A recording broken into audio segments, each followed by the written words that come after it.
எல்லாத்துக்கும் வணக்கங்க. இல்லை எப்படி இருக்கீங்க? சௌக்கியம் தானுங்க? இன்றைக்கி நாம் என்ன பண்ணலாம் பார்க்கலான்னாங்க, நம்ம சூர்யா அண்ணனோட ரெட்ரோ படம் வந்துச்சு இல்லைங்க, அது எப்படி இருந்துச்சுன்னு பார்க்கலாங்க. நாங்கள் பார்த்து 4 நாள் ஆச்சுங்க. அந்த கதையை பின்னாடி சொல்கிறேங்களேன். அதுக்கு முன்னாடிங்க உங்கள் வீட்டு பிள்ளைய நினச்சி சப்ஸ்கிரைப் பண்ணாதே சப்ஸ்கிரைப் பண்ணுங்கள். அப்படியே நீங்கள் படத்தை பார்த்துருந்தா உங்கள் கமெண்ட்டை சொல்லிட்டு போங்க எப்படி இருந்துச்சுன்னு. நாங்களும் தெரிஞ்சுக்கிறோம் உங்களுக்கு பிடிச்சா பிடிக்கலையான்னு. அப்புறங்க சூர்யா அண்ணன் ஒரு 2-3 படம் வந்துச்சுங்க பக்கமாக. அந்த சூரரை ரிப்போர்ட்ரு, ஜெய்பீம் இதெல்லாம் வந்துச்சுங்க. அதெல்லாம் அண்ணன் தேட்டர் ரிலீஸ் பண்ணாதீங்க, ஓடிடியில் ரிலீஸ் பண்ணாங்க. அப்புறம் கங்குவான ஒரு படத்தில் கத்திகிட்டே இருப்பார்லங்க, அதை தேட்டர் ரிலீஸ் பண்ணாருங்க. இந்த ரெட்ரோன்னு ஒரு படம் வந்துச்சுலங்க, அதை ரிலீஸே பண்ணிடக்கூடாது பார்த்துக்குங்களேன், முடியலைங்க. அப்புறம் அதில் ஒரு கனிமான ஒரு பாட்டு வருங்க, பாட்டு அருமையாக இருந்துச்சுங்க, டான்ஸ் எல்லாம் நல்லா தான் இருந்துச்சுங்க. என்னென்னா பாட்டில் இடையில பஞ்சாயத்துக்கு போயிடுவாருங்க, பஞ்சாயத்துக்கு கொஞ்ச நேரம் முடிச்சுட்டு வந்துட்டு மறுபடியும் பாட்டு வருங்க. இதெல்லாம் பார்க்க வேண்டியதாக இருக்குது பார்த்துக்குங்களேன்.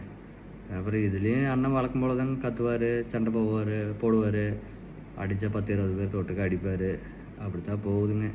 எனக்கு படத்தை பார்த்துட்டுங்க 4 நாளாக சொல்லணும்னு நினச்சிட்டு இருந்தேங்க. எனக்கு படத்தை பார்த்து ஒரே பேய் அடிச்ச மாதிரி ஆகிப்போச்சு பாருங்களேன். அப்புறம் என்ன பண்ணுறது, நாம் இருக்கிற ஊரில் இந்த மந்திரிச்செல்லாம் கட்ட மாட்டாங்க, ஆளுக இல்லைங்க. நானும் தேடி பார்த்தேன் ஏதாச்சும் மந்திரிப்பாங்களா, ஏதாச்சும் தாயத்துக்கு இது கட்டலாமான்னு. ஒன்றும் கிடைக்கலைங்க.